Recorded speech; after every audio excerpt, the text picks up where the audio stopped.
प्यारे बच्चों, हिंदी की कक्षा में आपका एक बार फिर से स्वागत है। जैसा कि आप जानते ही हैं, हम अपना 12वां पाठ मैं कर सकता हूँ कि अभ्यास प्रश्न कर रहे थे।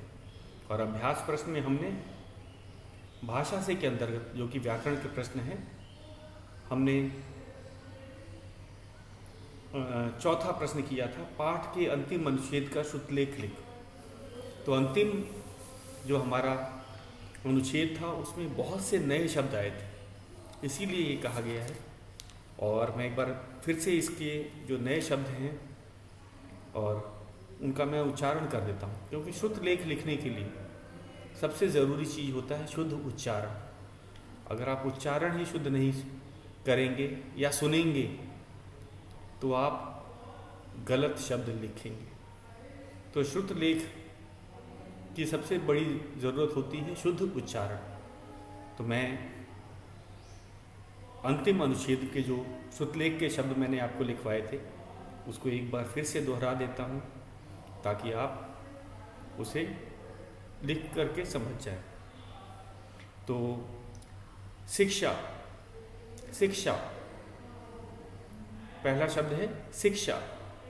उसके बाद देशभक्ति, देशभक्ति, समाज सेवा, कीर्तिमान, कीर्तिमान। एक बार मैं 2 बार इसीलिए दोहरा रहा हूँ कि आपको सुनने में आसान रहे, याद हो जाए। कीर्तिमान, स्थापित, स्थापित, प्रतिभाशाली, प्रतिभाशाली, दृढ़ निश्चय, दृढ़ निश्चय, व्यक्ति, व्यक्ति, व्यक्ति, ग्लेन कनिंघम, नाम है ग्लेन कनिंघम, एक इंग्लिश का नाम है। इसको कैसे इसका उच्चारण होगा? Glenn Cunningham. उसके बाद उपलब्धियां, उपलब्धियां, सम्मानित, उसके बाद है सम्मानित। और अंतिम शब्द है प्रेरणा, प्रेरणा। अब हम अपने 5वें प्रश्न पे चलते हैं। वाक्यों में सही स्थान पर उचित विराम चिन्ह लगाओ। तो इसमें हमें विराम चिन्ह के बारे में वाक्य दिए हैं, उनमें विराम चिन्ह कोई नहीं लगाया है, हमें उचित विराम चिन्ह लगाना है। और आपको पता है विराम चिन्ह क्या होते हैं? विराम चिन्ह कितने प्रकार के होते हैं, कैसे लगाए जाते हैं? पढ़ते समय हमें कहाँ रुकना होता है, कितने देर रुकना होता है, ये हमें विराम चिन्हों से ही पता चलता है। तो हम इसको करना शुरू करते हैं। हमारा 5वां प्रश्न है, भाषा से के अंतर्गत में आएगा बच्चों। ये प्रश्न जो है भाषा से के अंतर्गत आएगा। पहले मैं प्रश्न ही लिख देता हूँ। वाक्यों में सही स्थान पर, वाक्यों में सही स्थान पर, सही स्थान पर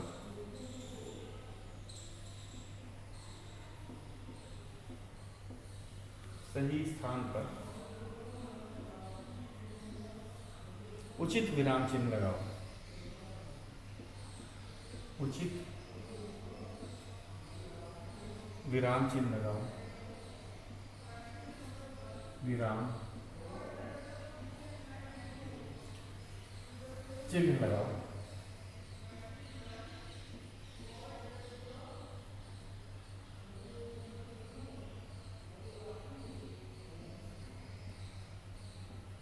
लगाओ है क। तुम यहाँ क्या कर रहे हो? तुम यहाँ क्या कर रहे हो? तो पहला वाक्य हमने दे रखा है, तुम यहाँ क्या कर रहे हो? तुम यहाँ क्या कर रहे हो? क्या कर रहे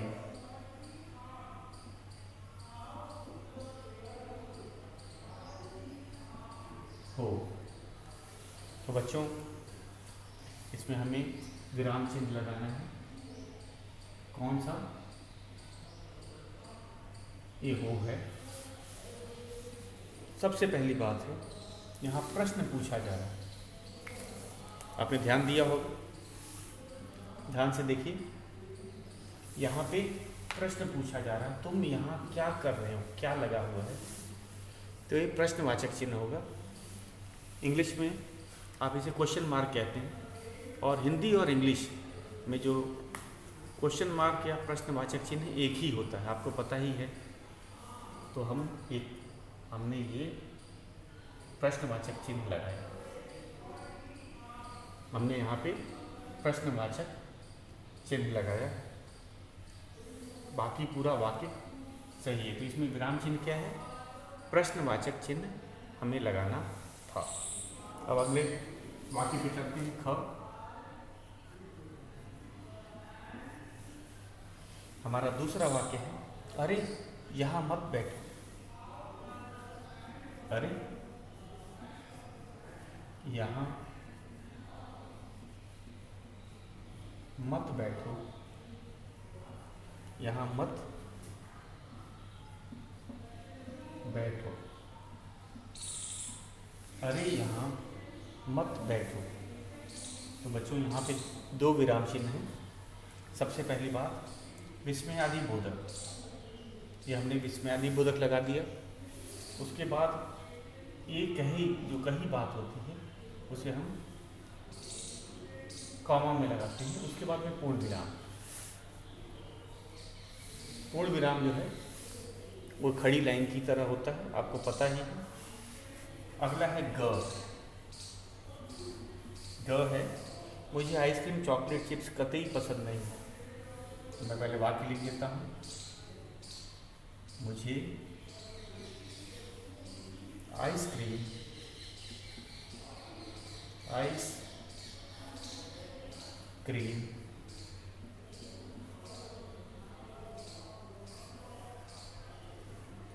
अल्पविराम चॉकलेट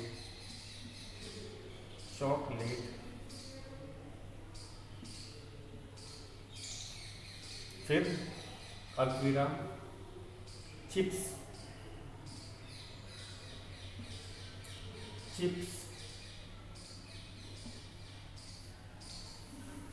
कतई पसंद नहीं। कतई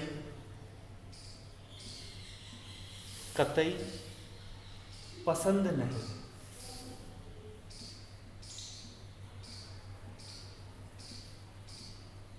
और इसके बाद है के बाद पूर्ण विराम, ये याद रखिए। तो हमने अब तक क्या लिखा है इस पे जरा ध्यान देते हैं, कहाँ कहाँ विराम चिन्ह लगाए हैं। और आप इसे क्या कर रहे हैं, पहला वाला देखिए। पहला वाक्य है, तुम यहाँ क्या कर रहे हो। तो यहाँ पे हमने लगाया प्रश्नवाचक चिन्ह। ख है, अरे यहाँ मत बैठो, ये भी क्या है, पूर्ण विराम लगाया। यहाँ पे विस्मयादि बोधक लगाया अरे के बाद में। अरे वाह, इन सब के पीछे विस्मयादि बोधक लगता है, और हमने ये लगाया। ग है, मुझे आइसक्रीम, इसमें अल्प विराम लगाना है आइसक्रीम के बाद। दूसरी बार चॉकलेट के बाद भी अल्प विराम लगाना है। और चिप्स कतई पसंद नहीं है, इसके बाद पूर्ण विराम लगाना है। मेरे ख्याल से आपको ये समझ आ गया होगा। अब हम अपने अगले प्रश्न पे चलते हैं। हमारा अगला है,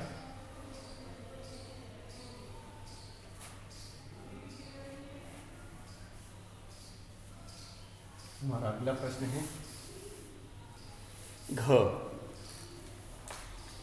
हमारा अगला प्रश्न है घ, और वाणी बोली। वाणी किसी लड़की का नाम है। वाणी बोली, वाणी किसी लड़की का नाम होगा, आपको पता ही है। मेरी तबीयत ठीक नहीं है। मेरी तबीयत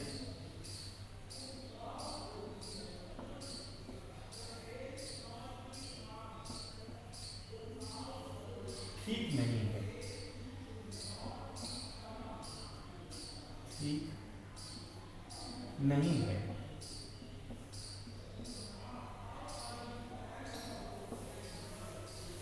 तो ध्यान से बच्चों इसके विराम चिन्ह पे हम लोग चलते हैं।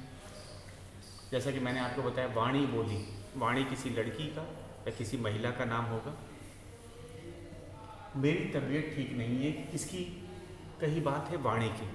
अगर हम किसी व्यक्ति की कही बात को हूबहू ठीक उसी तरह लिखते हैं तो उसको कॉमा लगा देते हैं, आपको पता है ये। इसे कहते हैं कोष्ठक शुरू होता है और जहाँ तक बात है वहाँ तक लगाया जाता है, उसके बाद हम पूर्ण विराम लगा देते हैं। तो वाणी बोली, यहाँ पे अल्पविराम, कोष्ठक शुरू, मेरी तबीयत ठीक नहीं है, कोष्ठक बंद और पूर्ण विराम। तो ये था हमारा घ प्रश्न। और एक और है, एक वाक्य और बचा है, अगर इसको हम लोग कर लेते हैं।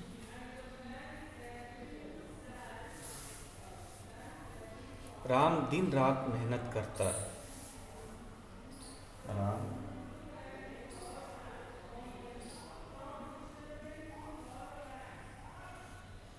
दिन रात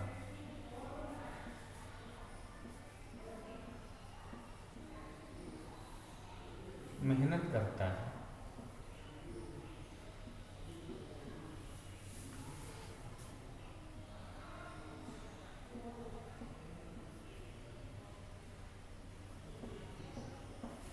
तो ये वाक्य है और इसमें विराम चिन्ह अंत में लगेगा, वो भी कौन सा? पूर्ण विराम का। ये वाक्य देखो, राम दिन रात मेहनत करता है, इसमें एक ही विराम चिन्ह है, वो भी पूर्ण विराम वाक्य के अंत में। आपको पता है वाक्य के अंत में ही पूर्ण विराम लगाया जाता है। तो एक बार फिर से देख लीजिए घ और ख को। आप इसे हमारे पाठ्य पुस्तक में भी कर सकते हैं, क्योंकि इसमें विराम चिन्ह नहीं लगाया गया था। तो एक बार देखा जाए, वाणी बोली अल्पविराम, फिर वीडियो, मेरी तबीयत ठीक नहीं है। वाणी बोली मेरी तबीयत ठीक नहीं है, राम दिन रात मेहनत करता है। और इस वाक्य में ये है पूर्ण विराम। फिर से एक बार देख ली, वाणी बोली, पहले अल्पविराम लगाया हमने, कोष्ठक में दे दिया क्योंकि वाणी की कही बात है, मेरी तबीयत ठीक नहीं है, और कोष्ठक बंद, और उसके बाद पूरा पूर्ण विराम। पूर्ण विराम खड़ी रेखा की तरह लगाया जाता है, आपको पता ही है। राम दिन रात मेहनत करता है, यहाँ पे विराम चिन्ह में हम पूर्ण विराम लगा रहे हैं। तो ये था हमारा बच्चों कौन सा प्रश्न?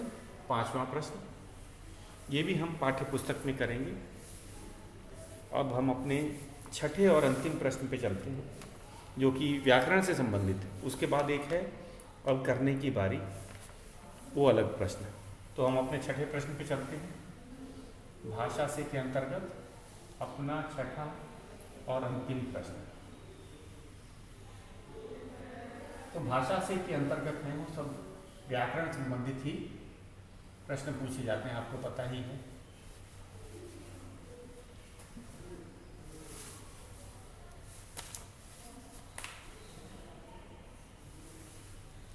ये है सही मुहावरा चुनकर वाक्य पूरे करो। छठा है हमें सही मुहावरा चुनकर वाक्य पूरे करो। पहले हमें प्रश्न लिखना है,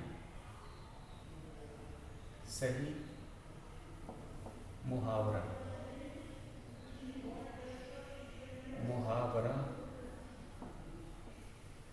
चुनकर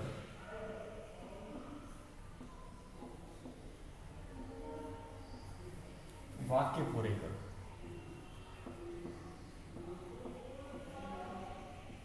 पूरे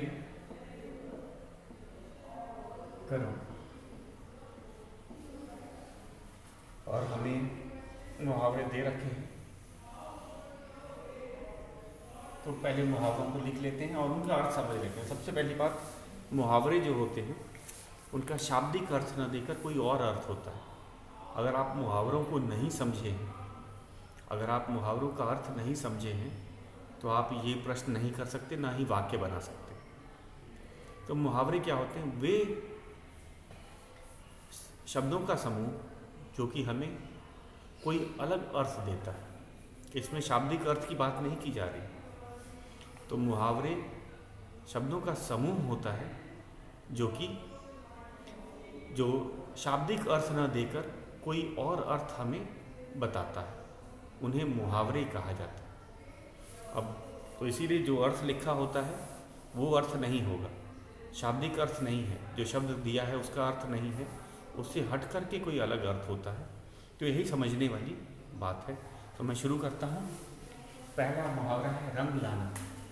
तो कोई ये ना समझे कि जाके बाजार से, दुकान से रंग लाने के लिए कहा जा रहा है। रंग लाना तो हम कहेंगे कि प्रयास सफल होना। रंग आना का क्या अर्थ है? सफल होना, प्रयास सफल होना। तो ये क्या है? आपको खुद ही पता है कि ये मुहावरा है। और रंग लाना मतलब कि प्रभाव दिखाना, सफल होना हम कह सकते हैं। रंग लाने का क्या अर्थ होता है? प्रभाव दिखाना या सफल होना। जैसे पाठ के अनुसार हम कहेंगे ग्लेन कनिंघम का जो परिश्रम था वह रंग लाया, या हम ये भी कह सकते हैं ग्लेन कनिंघम का जो आत्मविश्वास था वो रंग लाया। अगला है दौड़ धूप करना। ये हमारा दूसरा मुहावरा है। ये है दौड़ धूप करना। दौड़ धूप करना।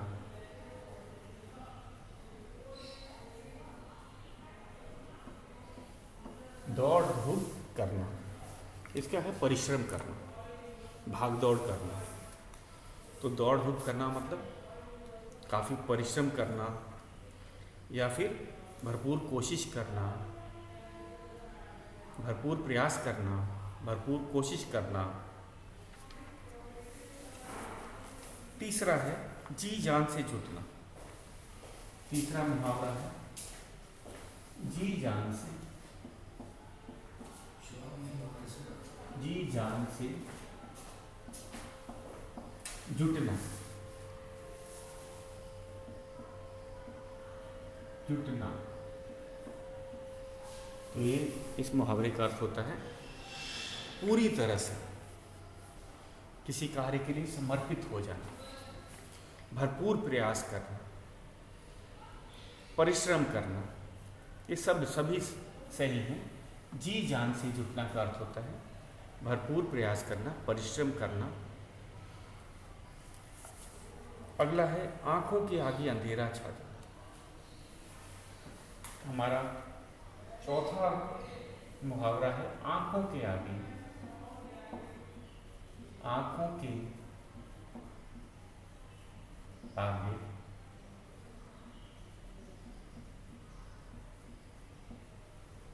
अंधेरा छा जाना।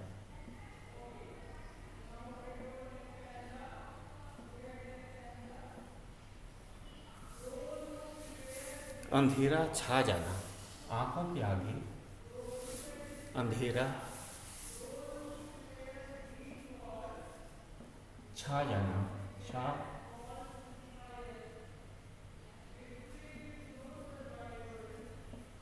तो इसका ये नहीं कि कुछ दिखाई ना पड़ना, तो यही है जैसे कि जब ग्लेन कनिंघम के जब पैर झुलस गए थे तो डॉक्टरों ने कहा था कि अब ये बालक कभी चल ना सकेगा। तो माता पिता की आंखों के आगे अंधेरा छा गया, कुछ सुनाई ना पड़ा।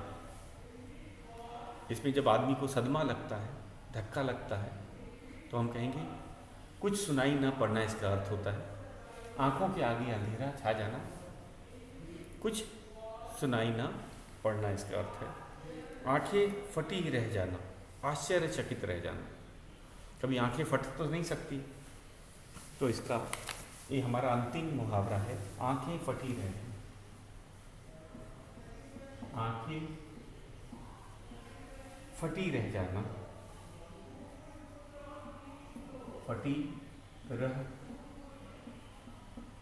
जाना। तो इसका अर्थ है आश्चर्यचकित हो जाना। जब 1900 हम कहते जब किस ओलंपिक की हमने बात की थी, 1936 के ओलंपिक्स की बात की थी, जब एक ग्लेन कनिंघम ने ओलंपिक में पदक जीता तो दर्शकों की आंखें फटी रह गई, क्योंकि उन्होंने नहीं सोचा था कि एक दिव्यांग व्यक्ति भी ओलंपिक में पदक ला सकता। तो आश्चर्यचकित हो जाना, हैरान हो जाना, आंखें फटी रह जाना का आश्चर्यचकित हो जाना, हैरान रह जाना, दोनों ही सही। तो अब हमें अर्थ पता चल गया है।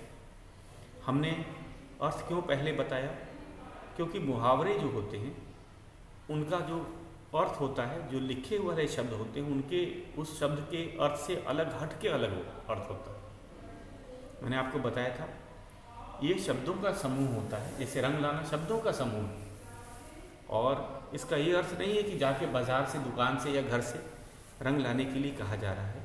इसका अर्थ है कि हम कहेंगे असर दिखना, या फिर हमने क्या बताया था कि प्रभाव दिखना, असर दिखना, प्रभाव दिखना रंग लाने का अर्थ होता है। तो शाब्दिक अर्थ नहीं है, शाब्दिक अर्थ है कि जाके रंग ले करके आना, लेकिन असली अर्थ है प्रभाव दिखना। तो अब हम करते हैं वाक्यों को। तो बच्चों ये था हमारा छठा प्रश्न। अब हम इन्हीं मुहावरों का, और मुहावरे वाक्यों के अनुसार उनमें बदलाव भी आता है। मैं आपको ये भी बताऊंगा, ये भी जानने वाली बात है कि जो मुहावरा लिखा है उसका वाक्यों के अनुसार कुछ उसमें बदलाव आता है। वो बदलाव कौन सा है मैं आपको बताता हूँ। हमारा पहला क वाक्य है, इंजीनियरिंग में दाखिला पाने के लिए, इंजीनियरिंग में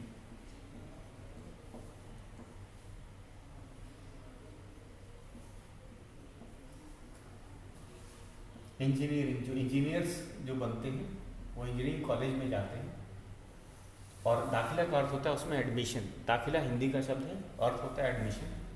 इंजीनियरिंग में दाखिला, इंजीनियरिंग मतलब इंजीनियर बनने के लिए जिस कॉलेज में एडमिशन लेना पड़ता है वो काफ़ी मुश्किल काम होता है। इंजीनियरिंग में दाखिला, दाखिला का अर्थ होता है एडमिशन। इंग्लिश का वर्ड आप तो समझते हैं, दाखिला। पाने के लिए, पाने के लिए,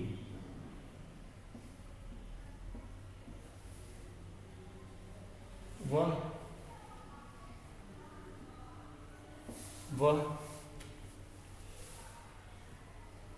पढ़ाई में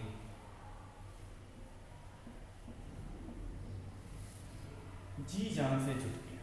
ये हमारा, हम कहेंगे हमें मुहावरा लिखना था। कौन सा मुहावरा हमने लिखा? जी जान से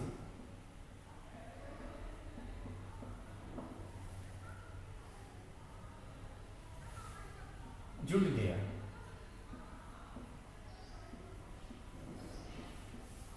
पूर्ण विराम।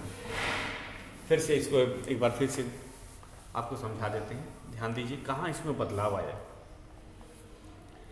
हमारा मुहावरा था जी जान से जुटना। हमारा मुहावरा क्या था? जी जान से जुटना। और हमने लिखा है इंजीनियरिंग में दाखिला पाने के लिए वह पढ़ाई में जी जान से जुट गया। तो हमें जो मुहावरे लिखते समय उसमें वाक्य के अनुसार उसमें जरा सा बदलाव किया जा सकता है। उसमें वाक्य के अनुसार उसमें कुछ बदलाव किया जा सकता है और ये सही है। तो वाक्य के अनुसार हमें मुहावरे में बदलाव करना पड़ सकता है और किया जाता है, ये गलत नहीं। जैसे इसमें हमें कौन सा मुहावरा दिया था? जी जान से जुटना, और हमने लिखा है वह जी जान से जुट गए। तो जुट सही है, इसमें कोई गलती नहीं है। अब चलते हैं दूसरा ख वाक्य पे चलते हैं। हमारा ख है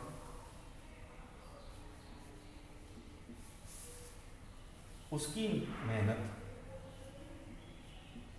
उसकी रिक्त स्थान दे रखा है, उसकी मेहनत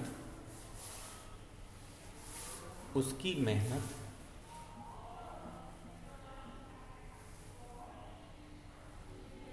उसकी मेहनत रंग लाई, रंग लाई, ये मुहावरा है। रंग लाई मुहावरा है। और उसे दाखिला मिल गया, और उसे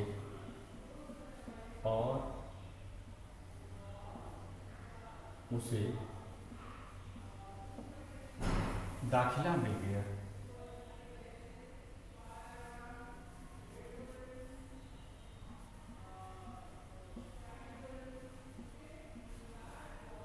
मिल गया, मिल गया, पूर्ण विराम। उसकी मेहनत रंग लाई और उसे दाखिला मिल गया। फिर इसमें वो बदलाव मैं आपको बता देता हूँ। हमें जो मुहावरा दिया था, रंग लाना दिया गया, मुहावरा था रंग लाना, तो हमने वाक्य के अनुसार इसे बदल दिया। उसकी मेहनत रंग लाई और उसे दाखिला मिल गया, तो रंग लाई हमने कर दिया। रंग लाना से रंग लाई, और एकदम सही है। कोई बच्चा ये ना समझे कि हमने मुहावरा बदल दिया। ये जो बदलाव होता है वाक्यों के अनुसार होता है और एकदम सही है। अगला है हमारा ग। 3 और मुहावरे हैं, उनको कर लेते हैं जल्दी से।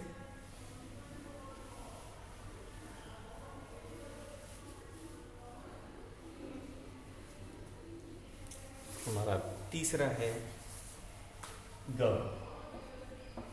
मन चाहे कॉलेज, मन चाहे कॉलेज में, इसे कॉलेज पढ़ेंगे, कॉलेज में दाखिला पाने के लिए, दाखिला पाने के लिए,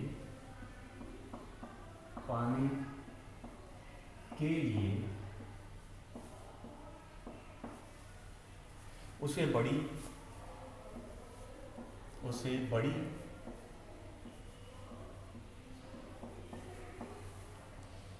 दौड़ धूप करनी पड़ी। दौड़ धूप, प्रयास, मैंने बताया था दौड़ धूप करना मतलब जी जान से प्रयास करना। दौड़ धूप करनी पड़ी, करनी और पड़ी दिया है, तो दौड़ धूप करनी ये मुहावरा था, और पड़ी फिर पूर्ण विराम। फिर इसे भी हम देख लेते हैं। हमें वाक्य में दिया गया था कि दौड़ धूप करना, और हमने किया मनचाहे कॉलेज में दाखिला पाने के लिए उसे बड़ी दौड़ धूप करनी पड़ी। अगला है ग। उसके कारनामे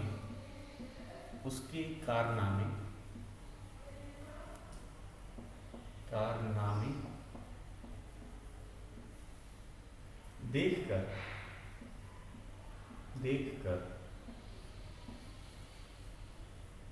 लोगों की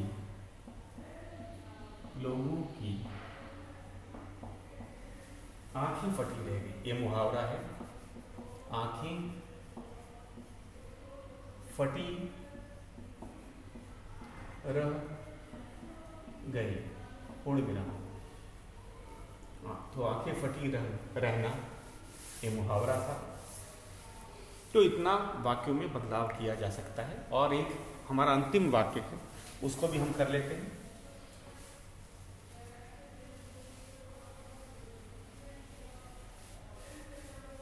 हमारा अंतिम वाक्य है,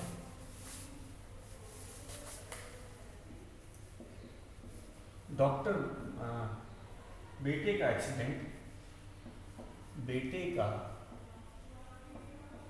एक्सीडेंट दुर्घटना का इंग्लिश वर्ड है। एक्सीडेंट मतलब दुर्घटना। एक्सीडेंट हो जाने का समाचार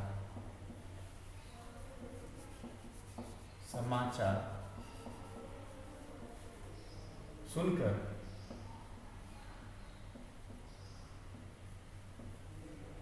माँ बाप की आंखों के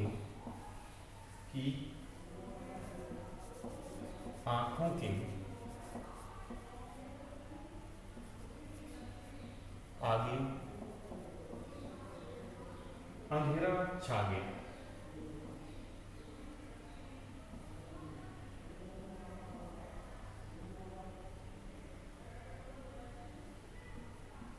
अंधेरा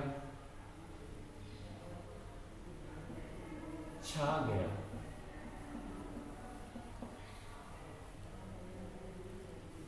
तो आंखों के आगे अंधेरा छा गया, तो इसमें बदलाव आ गया।